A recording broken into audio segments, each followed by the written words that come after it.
तो भाई बेटा वही नाम कुल की बढ़ावे। पढ़े लिखे विद्वान लोग भी बैठे हैं। वाह वाह। बेटा वही नाम कुल की बढ़ावे, गीता वही कर्म जोगी बनाती, होती रामायण की सच्ची कहानी जो परिवार में श्रेष्ठता को सिखाती।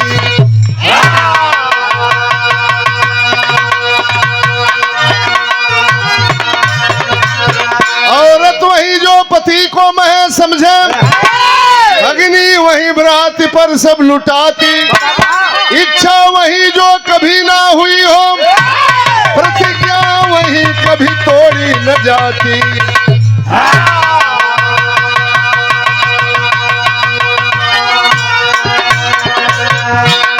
बेटा वही नाम कुल की बढ़ावे। ये धरती पर बेटा उहे लायक बाम। बाबू की लगे 5 मंडा जमीन रहल, बेटा कमा के 10 मंडा कर दिहलस। मड़ई टाटी के घर रहल, बाबू के बेटा महल अटारी बनवा दिलस। बेटा उहे धरती पर लायक बा। के नमस्कार प्रणाम बा। औरत वही जो पति को महे समझे।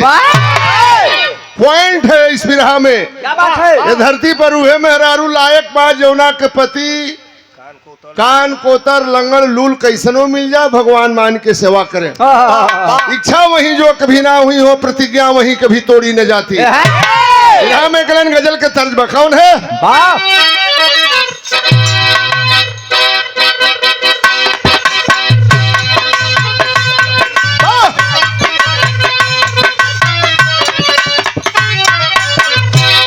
शीशे के हैं दरवाजे, शीशे के हैं दरवाजे, पत्थर के मकानों में।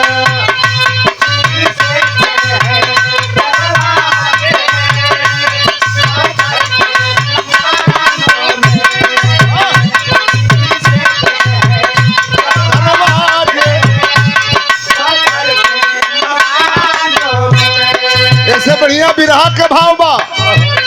अरे सायक भी, सायक मने होला घुड़सवार, घोड़ा हाके वाला के साहित्यिक भाषा में सायक भी कहा जाता है। कबो कबो ऐसा होला कितनो निमन घुड़सवार हो के अगर कटहा घोड़ा से भेंट हो जाई, बैठबा उलाट दे गिरा दे। सायक भी सफल रे अब पागल तुरंगों से।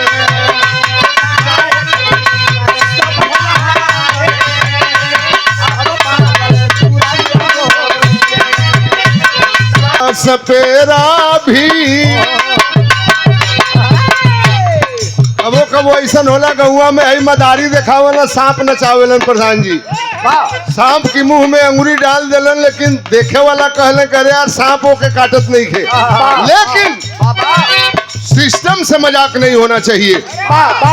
ये गाजीपुर के गो रहला बाबा भुड़ुक बाबा, बहुत भारी जग करावत सुसैफैले पहुंच गई रहलन। मुलायम सिंह यादव के परिवार के लोग चरण बंदन करे, सपवे से खेलत रहना, सपवे उनके काट देलस, मर गईलन। सिस्टम से मजाक नहीं।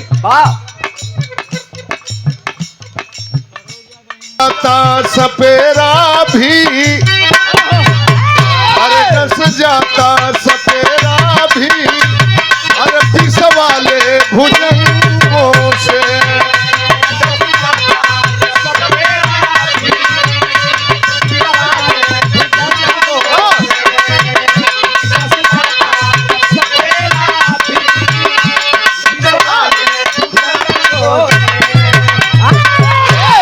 यादव शंतनु चले आज बन के शिकारी, और राजा रहे पर बन धनुहाधारी।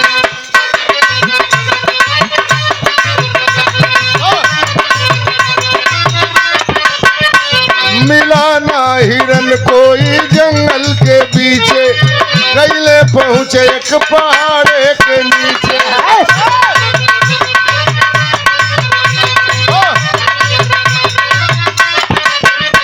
औरत की महक तब उनको है आई, और पागल हुए गई सुधिया बुराई।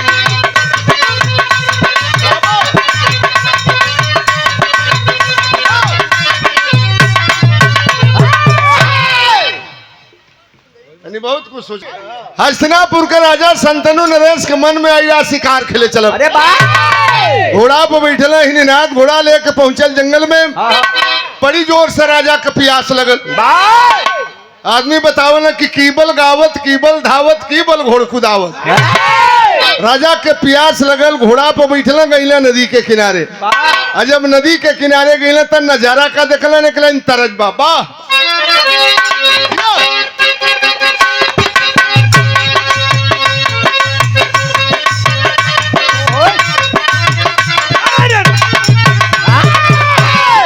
रामदेव गुरु अपने जवानी के आलम में गीत के गावे। सरंगिया वाले कडेरावा अरे बताई दे रे छोटा की नाना की।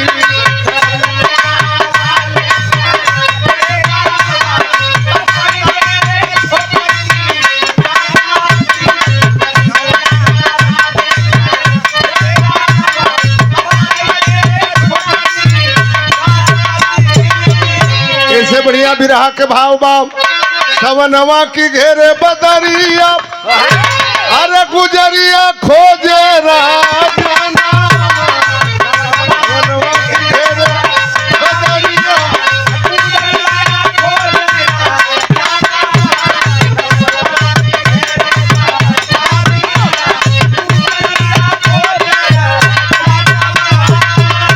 नदिया किनारा आ गईला अरे दखल सुकुमरिया पानी में अरे 16 बरिस गदराइल मरिया। हाय हाय हाय रे अंशिका देखा अब खतरा होके जात बा। 16 बरिस गदराइल मरिया गुजरिया खोजे राजाना।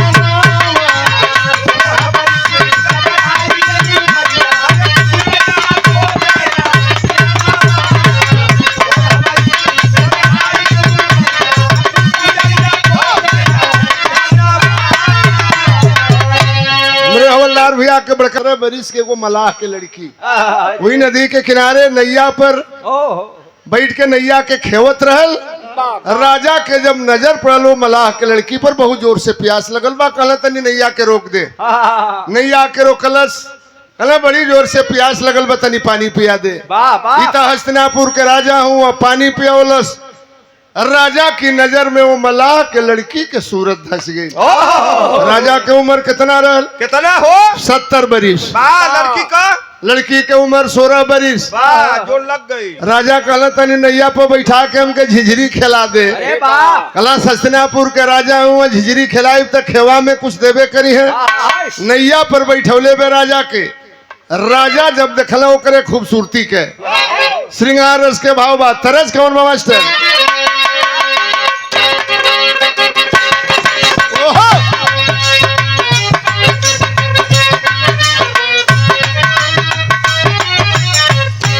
फिल्म का नाम गंगा जमुना सरस्वती। अरे साजन मेरा उस पार है मिलने को दिल बेकरार है।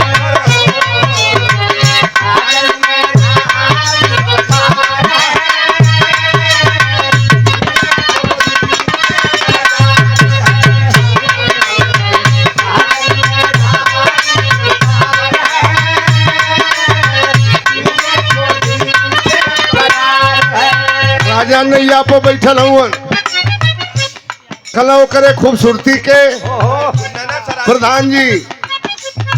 अरे नैना शराबी तलवार बा छतिया पलट कल दुई अनार।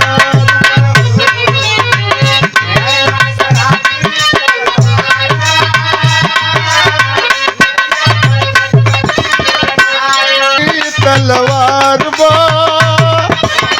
छतिया पलट कर दुई अनार।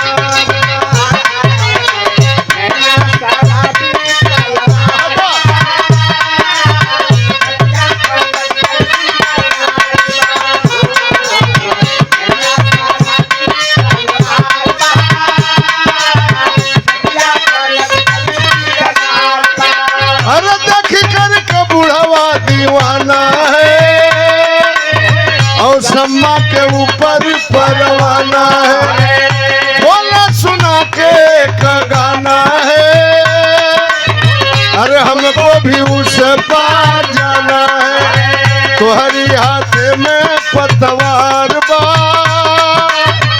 हथिया पलट कर दुई अनार बा।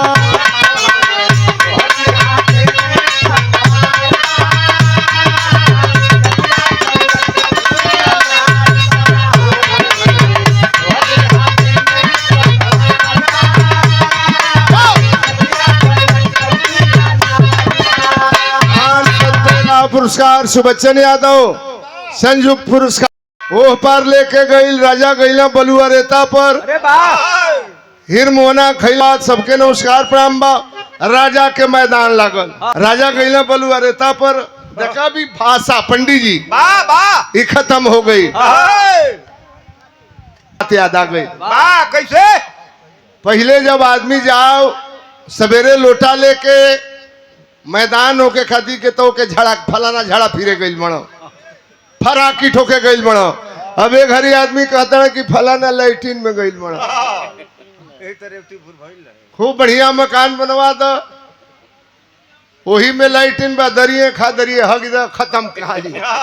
पहले आदमी जब जाओ मैदान होके 1 किलोमीटर ले जाओ, जो नस रहे तन जाओ साफ मैदान होके। कोई भइल है का यही तरह पंडित जी जो हमरा में बड़ा टेरी कहतन, इनकी गांव के एगो पंडित जी रहलन। गईला ही गाजीपुर में रेवतीपुर बहुत बड़हन गांव हो, वही गांव में इंग्लैंड जजमनिका में संगवा एगो चेला के लेके गईलन। बीच गांव में वो जजमान के घर रहल, कथा वार्ता कहला, बढ़िया बढ़िया खाना वो बनौले रहल, खियवलस। गुरु चेला दोनों जना खाई लो। 2 बजल तक चेलवा के मैदान लाग गई। कलश गुरु जी तब हमरा से रोकाते नहीं के बहुत जोर से मैदान लागल बा।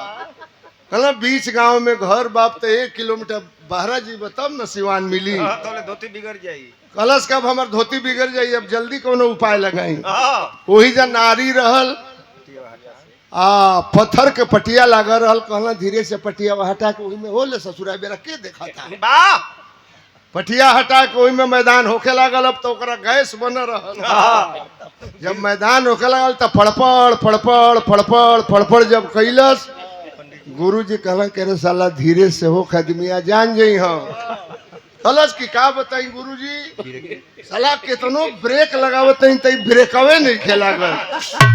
मैदान भैला में कवन ब्रेक लगी तो जहाँ जाए के बाबू जले जाई। साइलेंसर छोड़ दे याद आ गई, राजा निपटान कैला, फिर नैया पे बैठल। बीच धारा में अल तो कहला तनी नैया के रोक दे। कलश कहिए राजा आदेश। कहला पता न कैसे हमार तोरा से प्यार हो गई बा। है टूट गई हुआ मल्लाह की बेटी। राजा आप क्या कह रहे हैं? आपके उम्र 70 बरिस, हमारी उम्र 16 बरिस,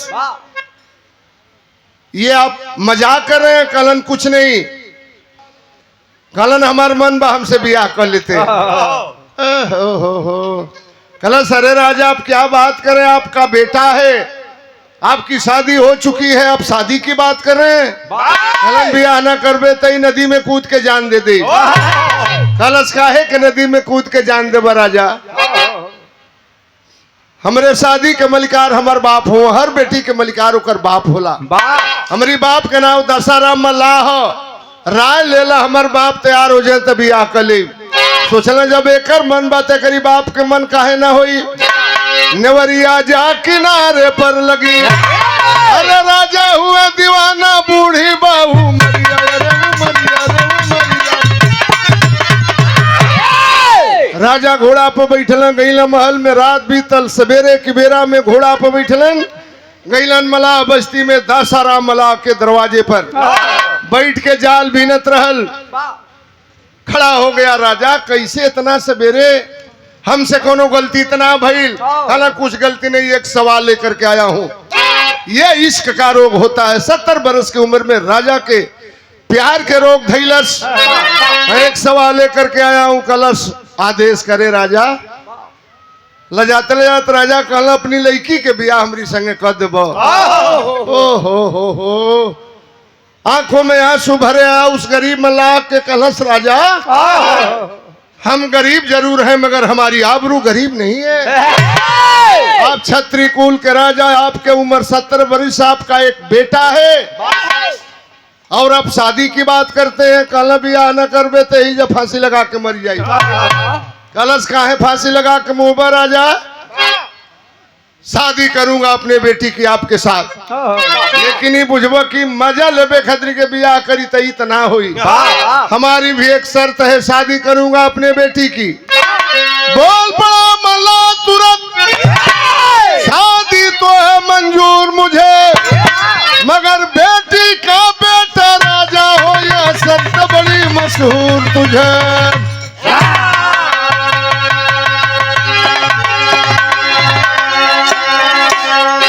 बियाह करब अपनी लड़की के, लेकिन वादा करम हमरे बेटी आपके संपर्क से जौने लड़का पैदा हुई वहीं हस्तिनापुर की गद्दी का राजा होगा।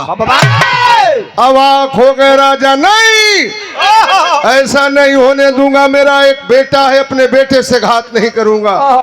घोड़ा पर बैठला राजा भागल गईला महल में। दिन बीत गई, रात के जब खाना वाना खा के सुतला तो राजा सपनी आए लगलन। बा सपनिया है, सपना देखे लगलन। बा कैसे? एगो चीज बता दें, दिन में कोनो बढ़िया लड़की लौक गई, अगर नजर में बैठा लेब, बढ़िया कोनो हाथी लौक गई नजर में बैठा लेब तो सपना में जरूर लौकी।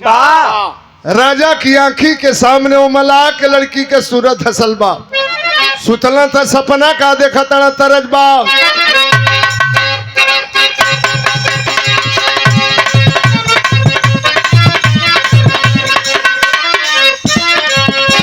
बेचन भाई से जब रहा होखे गीत के गाँव में, आ गईलू लंगड़ाया मदाम कहिया दे बुझ गई।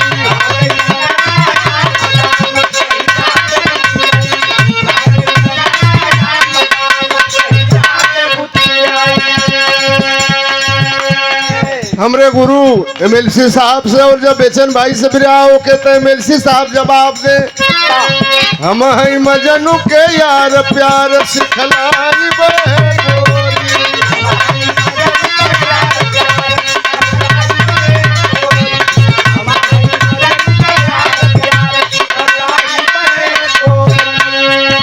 देखला खुआ बयाब पर आप चढ़ेला,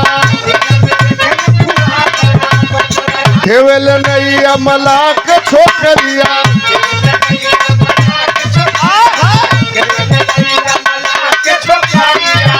अरे वो करक धई चाहे भोरिया कवरिया,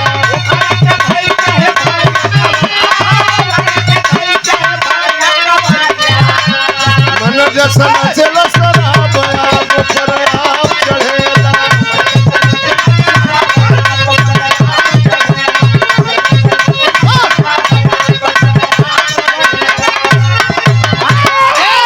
राजा सपना में देखा था एकदम नैया पर बैठे, सपना में सला उल्टे पुल्टे को लौकेला। जवन नहीं होखे वाला बा बुझाला कि वो हो जाई।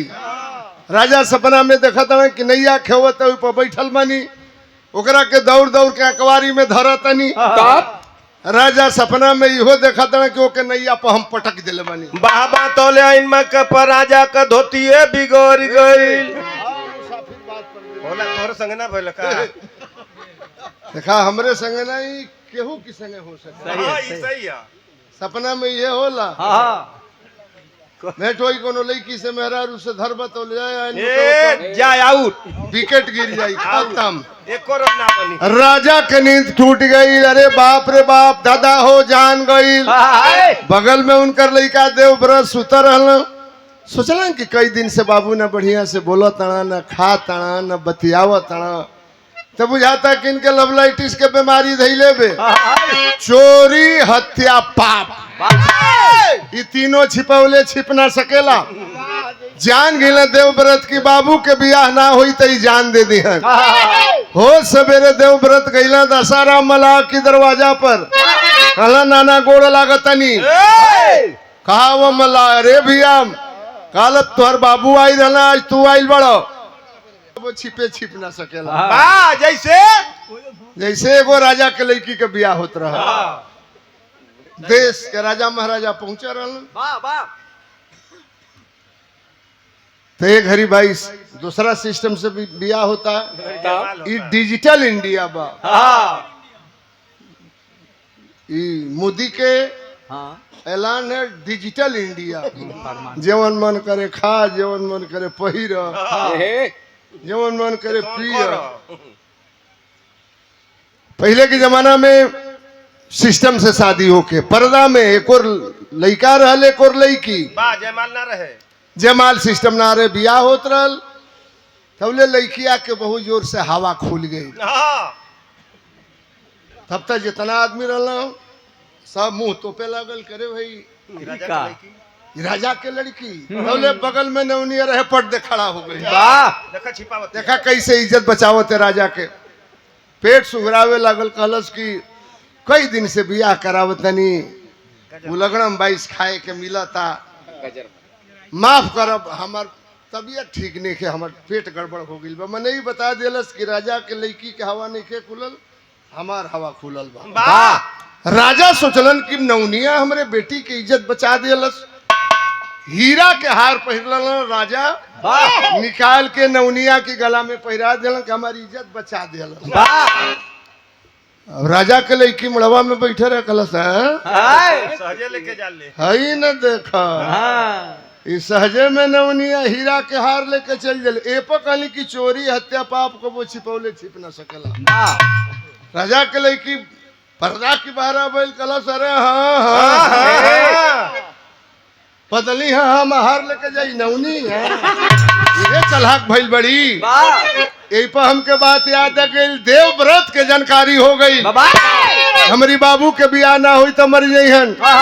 सारा मला के दरवाजा पर गईले, गोड़ लगल, नाना कहला, नाना काहे कहला भैया? कहला कि नाना कहला में राज बा, हमरे बिरहा के आखिरी गीत बा, अरे तैया ऊ बा।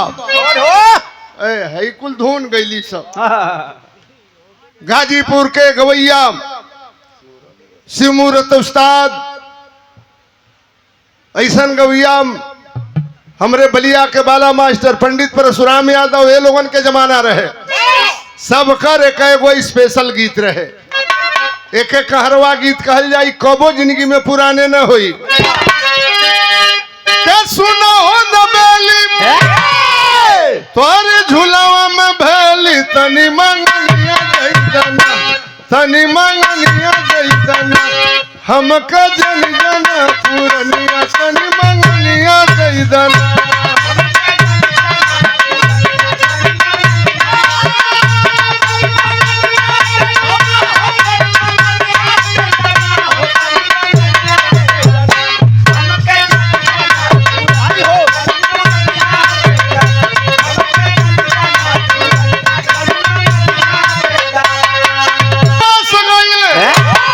नाना कही के मुंह सुकैले, पागल बाबूजी, पागल बाबूजी, माई पर दीवाना भइले, पागल बाबूजी।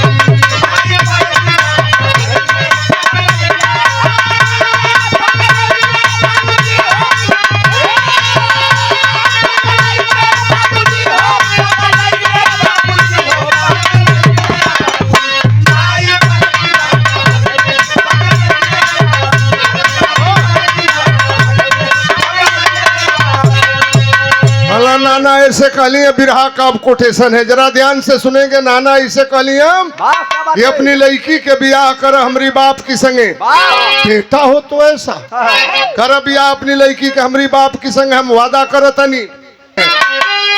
की माई बेटा जो जन्माई वह राजा बनी है भाई। हर सैल बाबूजी, हर सैल बाबूजी, आके बुढ़ऊ शादी कइले, हर सैल बाबूजी।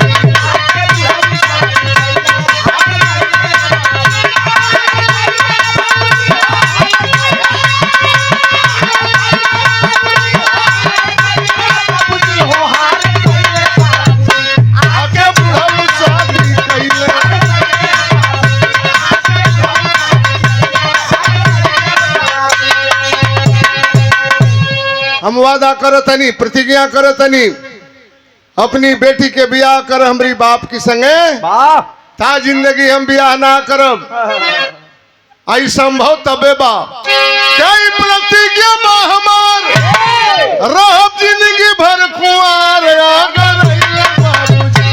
अगर अइले बाबूजी नाम भीष्म तब धरइले अगर अइले बाबूजी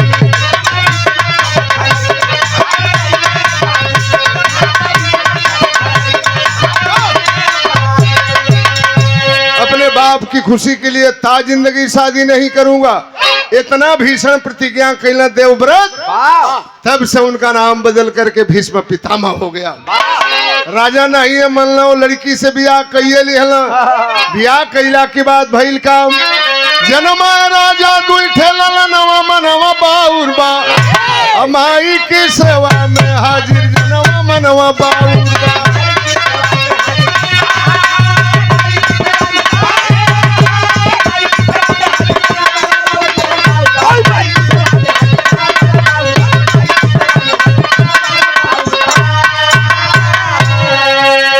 मल्लाह के लड़की और राजा के संपर्क से दूगो लड़का भइलन पहला के नाम रहल विचित्रवीर दूसरा के नाम रहल चित्रांगद बड़ भइला दोनों लड़का भी हवे ना हो के तिलकहरुआ में भड़क जाए काहे हो छत्री हो के मल्लाह की लड़की से ब्याह के लेल तो उनकी लड़का से के ब्याह करी चाहे हर जगह ब्याह कटवा होलन वाह वाह तोरे यहाँ के हो बढ़िया केहू के ब्याह हो झगड़ा लगा के ब्याह काट दी हमरो गांव में एगो ब्याह काटे वाला रहल वाह का ना रहे क्या तो ससुरा मर गई हीरे तो रहा लेकिन बहुत झगड़ा लगा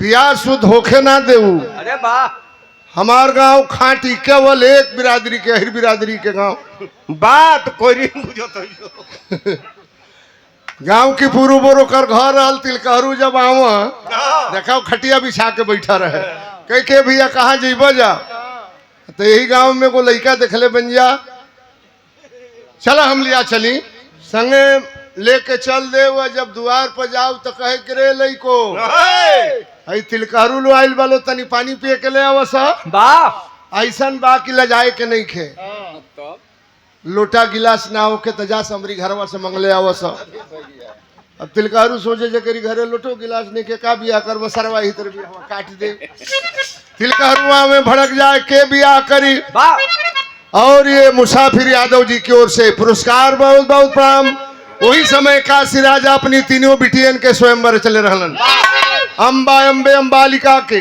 देश के राजा के न्योता दिहलन हस्तिनापुर के राजा के न्योता ना दिहलन ये जिंदगी में गलती भइल भीष्म दादा से घोड़ा पर बैठल गईला काशी राजा के स्वयंवर में और तीनों बिटियन के हरण करके लेके आ गए हस्तिनापुर में दूसरे शादी कैले पहली रह गई हुनर से दूसरे दूगो लड़कियन के बियाह कर दिया दोनों भैयवन से बिटियन के जीत ले काशी नगर से दूसरे शादी कैले पहली रह गई हुनर से बच गई अम्बा रूप का खजनवा मनवा बाउरबा अच्छा हेली उनके अपन सजनवा मनवा बाउरबा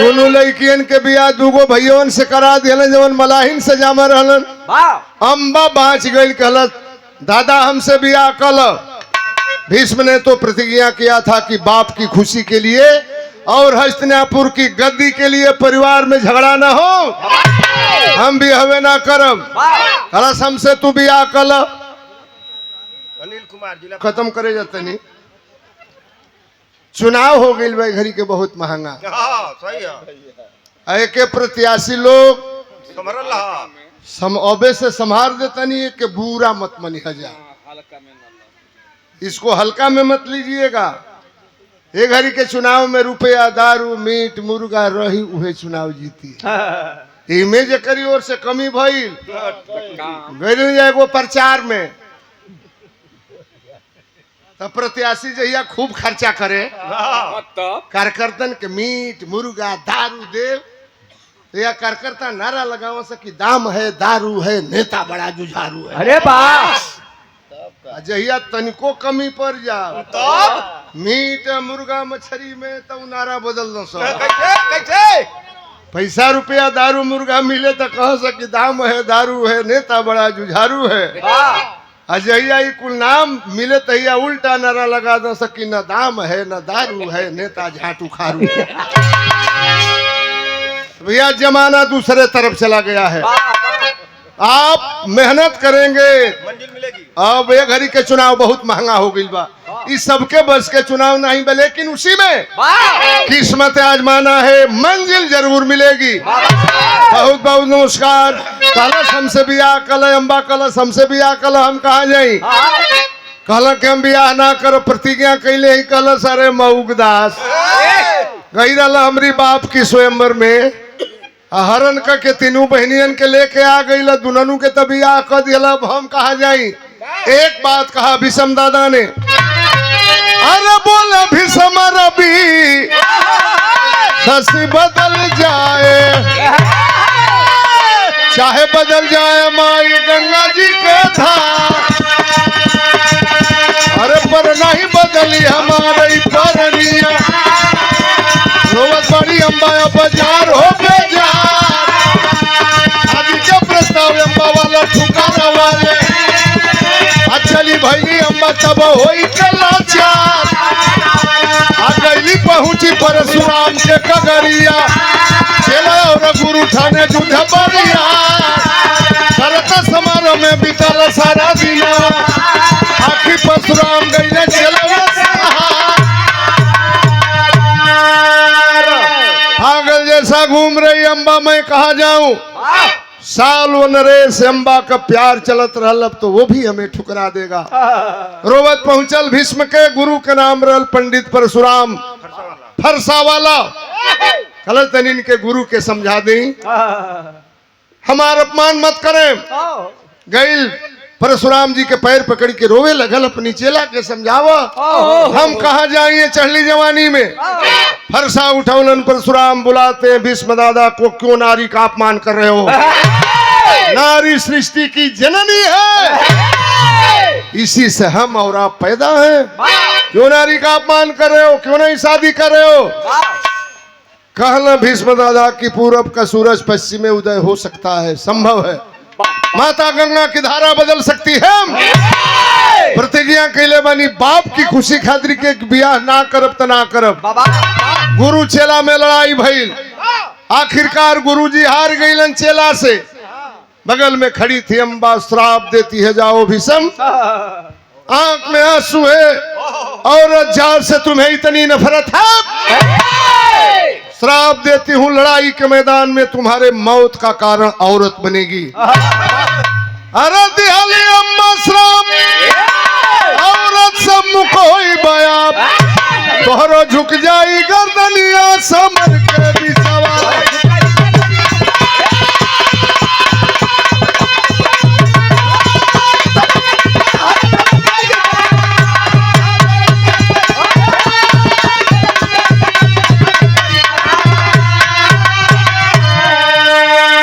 महाभारत की जंग हुई, सेनापत भैले दादा कोहराम मच गया धरा पर लय बुझाता। सुनील कृष्ण की कहानियां समर के बिचवा। महाभारत की लड़ाई चल रही थी, कौरवों की ओर से भीष्म दादा को सेनापत बनाया गया। पांडव दल में खलबली मच गई। भगवान कन्हैया माधव मुकुंद मुरली वाले भी सोचने लगे कि दादा के सामने कौन लड़ने के लिए जाएगा। लेकिन जहां कन्हाई वहां केकर चतुराई काम करी। अम्बा मरकर हुई शिखंडी था हिजड़ा का रूप, उसी भेष में आई देखले अम्बा का स्वरूप। धैले धनुहा सैलनिया समर के बिचवा। वही अम्बा दूसरे जन्म में शिखंडी बनकर के पैदा हुई जिसका हिजड़ा का रूप था। आती अर्जुन के रथ पे लहरता रहे, किसी की बुरी नजर न लगे। अर्जुन के रथ पे आयल हुए अम्बा शिखंडी बन के आयल भीष्म दादा के सामने थपरी बजा के आए है कैलाश भीष्म दादा जब देखलन देवी अब देखलन भीष्म दादाम हथियार फेंक दिए। लड़ाई के मैदान में प्रतिज्ञा किया था कि औरत आ जाएगी, लड़ाई नहीं करूंगा। भगवान के नहीं अकल है। अर्जुन अब क्या देख रहे हो? दादा ने हथियार फेंक दिया है। समर भूमि में अर्जुन जी मारे बानन पर बाण, बाण के नीचे सैया धरती ऊपर भाया समान। हम वाले करई है परनिया समर के पीछा।